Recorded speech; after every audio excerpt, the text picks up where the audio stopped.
We should be getting started here in about the next 5 minutes or so. What's going on, Mason? Nothing much. There might be a little room. Might be able to squeeze on this far end.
Good afternoon, everyone. Welcome back to Metro Hall. I don't know how long into January you're supposed to continue to say Happy New Year, but since this is the first weekly briefing of the new year, a Happy New Year is in order to members of the media, to friends with us here today, people all across Louisville. I am incredibly excited about 2026, which is poised to be an incredible year for Louisville residents in so many different ways. In some ways, because of the great work that's been going on by my 5,000 colleagues at Louisville Metro government, where we have such positive momentum. A lot of that work has been obvious to folks. More of that is going to be obvious in this year and beyond. But first, I'm going to kick us off with some follow-up to something that happened last year, towards the end of 2025, and that is our continued efforts from our emergency management team with respect to UPS Flight 2976 recovery efforts that still continue to this day. And so Jody Myman, our Director of Emergency Management, is with us here today to provide a brief update on what's been going on the past few weeks, where we are, what's in store for the coming weeks ahead. And we'll take your questions on this topic before going on, if there are any, before going on to the rest of the press conference following Jody's remarks. Jody? Sorry, let me introduce Tony. Thanks. When I'm done. Oh, yeah. Okay. Thank you, Mayor. We appreciate everybody's patience over the last couple of weeks and through the holiday season, and just want everybody to know that there was a lot of work that went on even though the holiday season was still here. There were workers on site all through those holidays, Christmas Day, New Year's Day, where people were working on site to get things done and to continue the successful operation and cleanup that's gone on there in the area just south of the airport.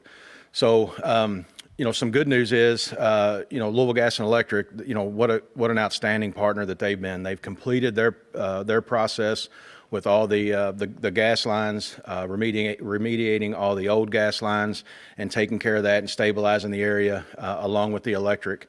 And they are done. And that was one of the windows that we were waiting on because so much work had to be done on the roadways for that operation to continue safely. Not only for the people that need to get back to those areas, but for those workers themselves that are working in the right-of-way so that nobody gets hurt. We've had thousands of hours, knock on wood, of safety hours where nobody's been hurt, and we want to continue that throughout this entire operation. So one of the things, and we communicated with businesses this morning that we're happy to say that next Wednesday we're going to give full access to them 24 hours a day starting next Wednesday. An email went out to them. There is still some restrictions, but we are going to allow them to come and go to accept deliveries. We still need, like I said, there is still some restrictions, and we encourage them to check that email that came from our business task force that have been working diligently to come up and develop with these plans to get approved by the Unified Command and all the people on site to make sure that, again, everybody stays safe and that we're doing the right thing. So we're happy to say that that's going to take place on next Wednesday. We still continue to do that. And with some of the other environmental cleanup that's going on, I'll introduce Tony Parrott with MSD. Thank you, Jody. And as Jody mentioned, there's been a lot of work going on over the last 9 weeks, especially when you think about the environmental cleanup and all of the stuff that we have been involved with. I want to thank Jody for his leadership. Also, Brian Bingham from MSD, who has been on site every day for the past 9 weeks, working collaboratively with the contractor from UPS. We have effectively been successfully removing about 4.7 million gallons of oily water, including more than 200,000 gallons of oil. And so it's been recovered. Half of the oil has been removed from the site and has been incinerated. More than 1.5 million gallons of recovered water has been treated at an on-site treatment facility and discharged into the MSD system and treated at one of our treatment plants. As Jody mentioned, there's a lot of work going on site as far as damaged and inspected utilities, and we are working real close to monitor what type of replacements are necessary particularly for MSD, for our stormwater and drainage system. And so we've been really monitoring our stormwater assets and making sure that we can remediate that. All of the contaminated soils continue to be excavated and disposed from the right-of-way and some of the other property areas, private property areas. More than 50,000 gallons of oil has been removed from the large flood control basin in that area. And we are working collaboratively with their contractor to determine the next phase of work at our Melco Basin. It is very important for us to make sure that we can keep that basin in operation, to make sure we minimize flooding for the community. And we have been working and come to an agreement on how that first phase will be wrapping up and how we can keep that basin in order. And we will be sending that information to the state in the next couple of days to make sure we can get the state to sign off on it. But we are working very diligently, not only to protect the environment, but also to make sure we don't jeopardize any type of flooding in the future and keeping our basin in operation. Most of the downstream Pond Creek area has been mitigated. We're not seeing any impacts from runoff or anything like that. So our primary focus is up near the crash site and at our Melco Basin. So that's our update. Thanks, Tony.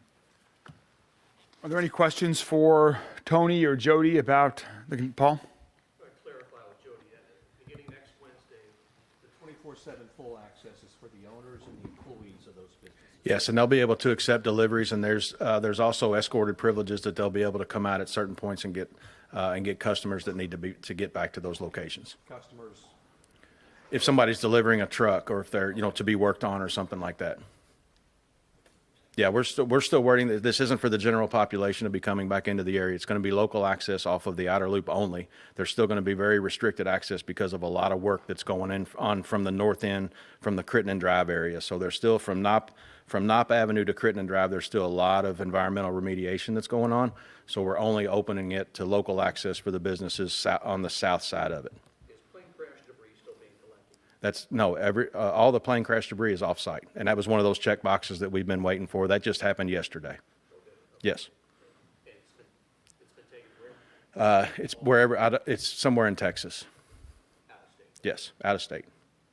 Any indication on the businesses who want to open back up? Any timeline on when that could happen, or? I mean, businesses have been opened up, for several weeks. They've been able to open. We started, again, going back several weeks to that 7 p.m. to 7. We started 11 p.m. to 7 a.m. Then we went to 7 p.m. to 7 a.m.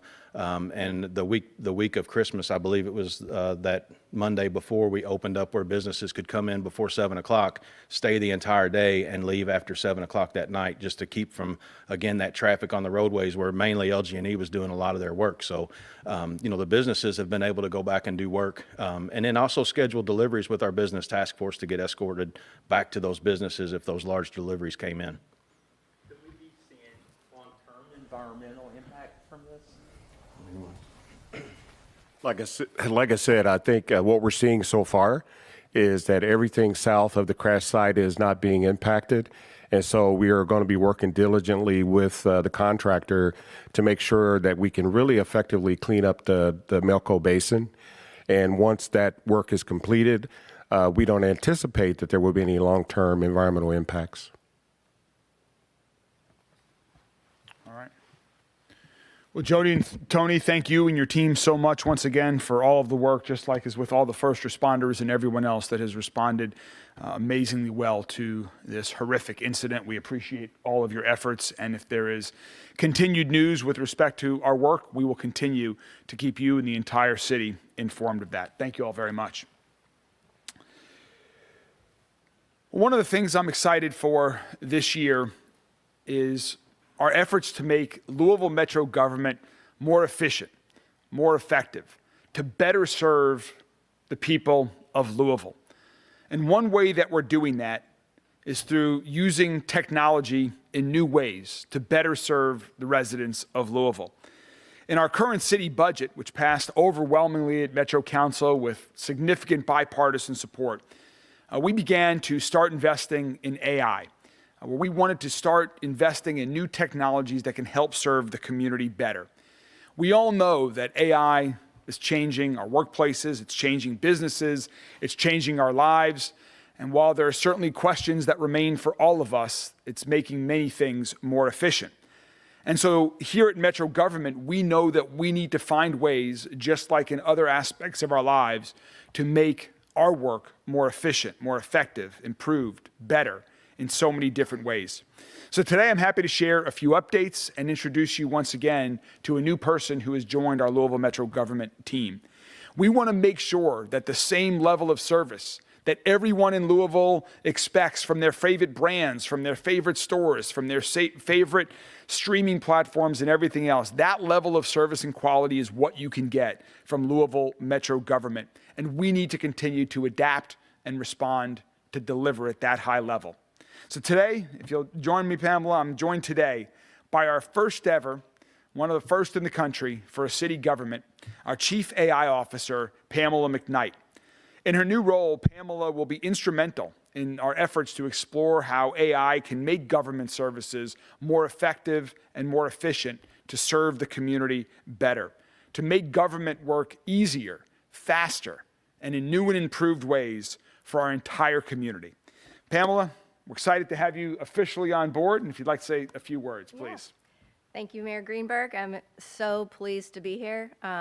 Thank you all. I'm a little nervous, so first press conference, so bear with me and please be nice to me. I wanted to just start by saying thank you to Mayor Greenberg and to Chris Sett, who is our CIO within Louisville Metro. They've built a great foundation in terms of vision for AI. As Mayor Greenberg had said, we want to make Louisville a leader in the AI space in terms of government and public service. So that's a great foundation to build on. As we think about some of the things that we have to take in account, certainly enabling our employees is one of the most important things, right? We need to make sure that everyone is skilled, that they understand how to utilize AI in order to be able to better serve the residents of the city and the community at large. So that's really one of our key focuses. I mentioned in a LinkedIn post that Mayor Greenberg did that we have a simple mission.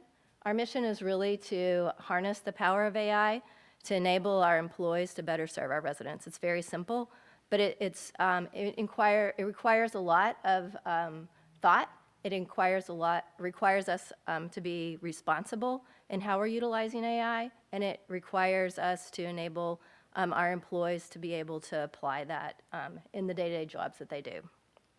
So that's what we're doing. Mayor Greenberg mentioned, there's all kinds of opportunities and ways that we can utilize AI.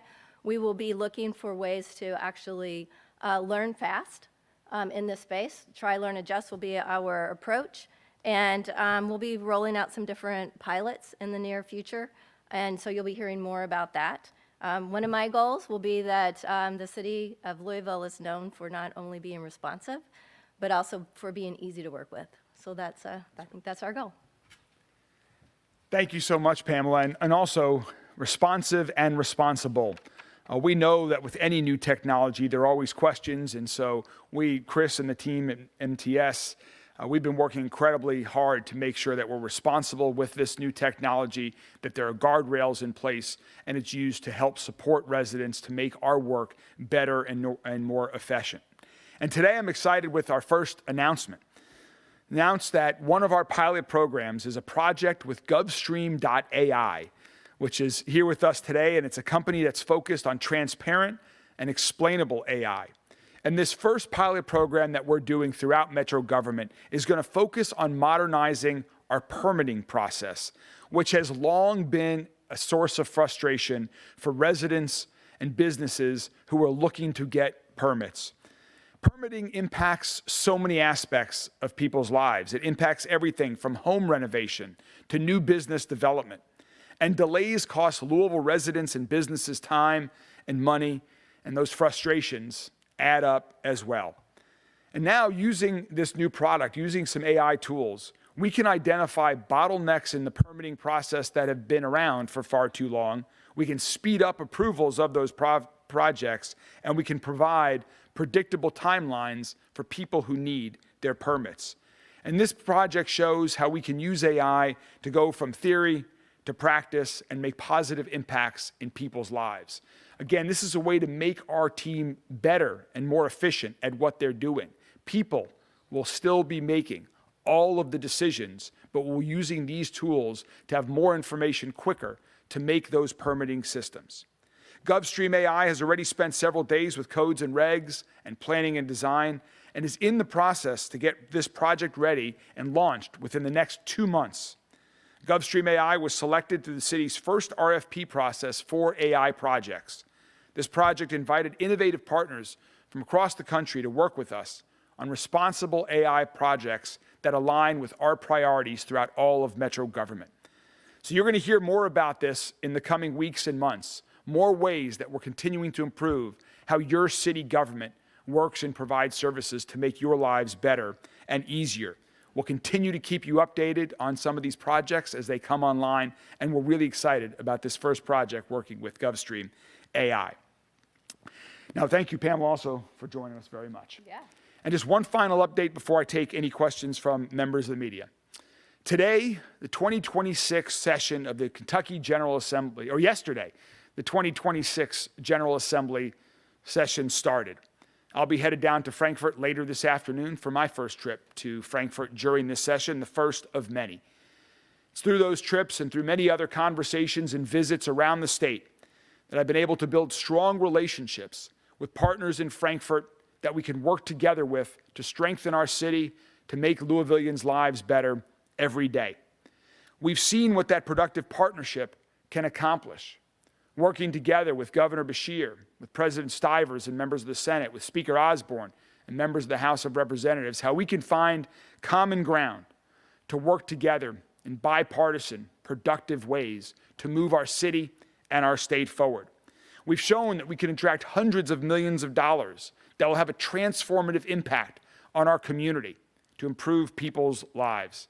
And so we're ready to partner once again, to partner with Frankfurt to focus on areas that matter most to Louisvillians, to continue to push for progress and continue to show the state that when you invest in Louisville, it's good not only for Louisvillians, but it's good for the entire state of Kentucky. So I'm really excited about working collaboratively with members of the General Assembly. Looking forward to hearing Governor Beshear's State of the Commonwealth address tonight, and really excited about what this means for making our city safer, for making our city stronger, and making our city healthier in the years to come. Happy New Year once again, and I'm happy to take any questions from members of the media. Do you have any committee appearances scheduled? Not yet. We're working on some right now, but we've had lots of conversations during the interim session, and we've put out our agenda for what we're looking to accomplish, and there'll be a lot of conversations take place in person as well down in Frankfurt. But when I have formal things, we'll let you all know. Are you going there as a guest for the? I'm going this evening as a guest to Governor Beshear to hear his State of the Commonwealth address, and I look forward to speaking with many other legislators while I'm down there. How much is the GovStream contract worth? Yeah, can you answer it, Pamela? Sure, please come back on. The question was, how much is the GovStream contract? So the RFPs were put out at $60,000 last year. We've partnered with GovStream to bring that into $35,000. That is certainly just for the pilot. The outcomes of that will dictate what the rest of the contract looks like going forward. The total amount budgeted for all the pilot programs was $2 million in the last budget. So that's what we're working from during this fiscal year. I know it's early on, but at this point, have you all discussed any ideas of how you might eventually implement AI into policing? So we've thought about ways that we can use AI across the board, and public safety is certainly one of them. One of the areas, for example, that we've talked about is your colleagues in the media often put in open records requests for body camera footage. That's an area that there are certain state laws that require us to blur out private information. If a driver's license, for example, or other personal information is included in that video, that needs to be redacted before the video is released. That might be an area where AI can help us speed up the ability to get out, to be responsive to those open records requests when it comes to the large amounts of data and the video in particular with policing. There are other areas where we think we can help make neighborhoods safer as well by using AI, where through cameras that maybe are on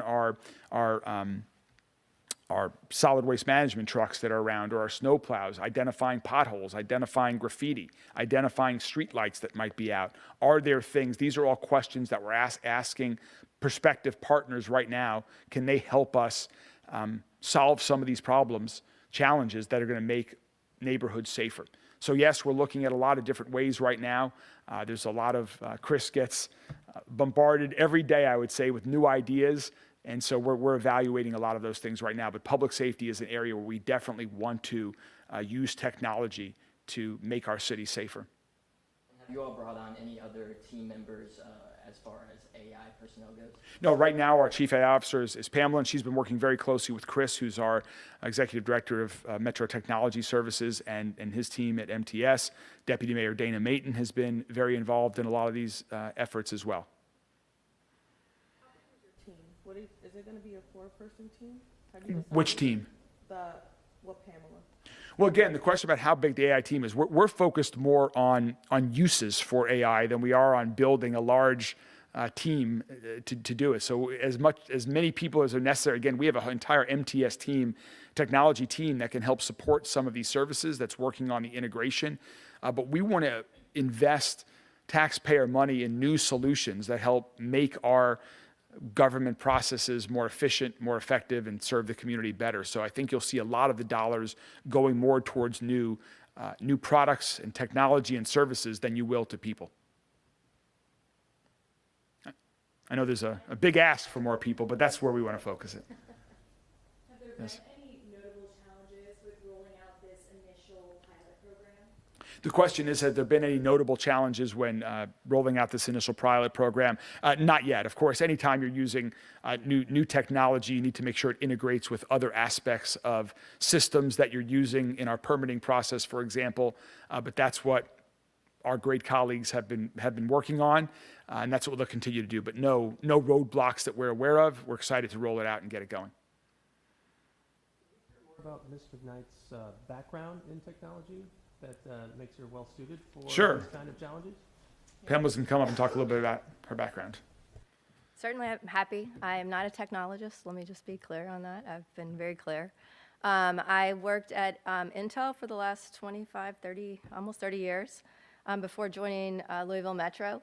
The last 3 years that I was there, I focused on AI adoption and upskilling our employees for Intel's Foundry business, which is about 30,000 people worldwide. So there's a lot of parallels with Louisville Metro in terms of different skill sets, different capabilities, and different needs. So, I'm really excited about that. As Mayor Greenberg mentioned, I'm part of the Metro Technology Services Group, and that group is a highly capable technologist, and I work really closely with them on all things that we have AI related. Did that answer your question? Okay. Any other topics?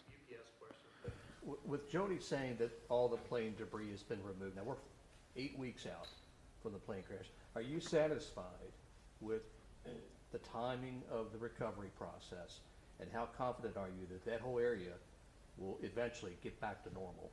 So the question is, am I satisfied with the timing of the recovery process? I'm incredibly satisfied. I think our colleagues within Louisville Metro government, at MSD, the first responders, the contractors that we hired in the hours after the crash to respond, have all collectively worked together as one team in a very good way. And we've heard from contractors that do this type of cleanup work following disasters around the country. And they've all been complimentary of how their experience in Louisville has been unique, about how everyone is working together. And as a result, we've been able to move quicker than any other cleanup project that some of these contractors have worked on. So I think we have made tremendous progress. I understand it has caused significant hardship for the businesses around there. And of course, they would want it to move quicker. We get that. We have been working incredibly hard. I think we've done a very good job.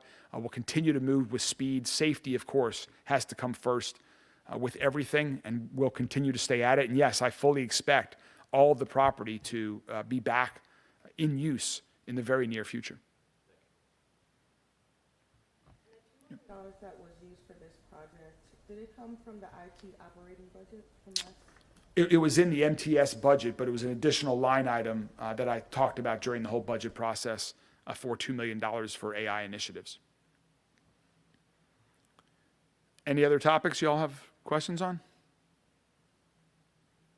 All right. Well, have a wonderful day, everybody. Take care.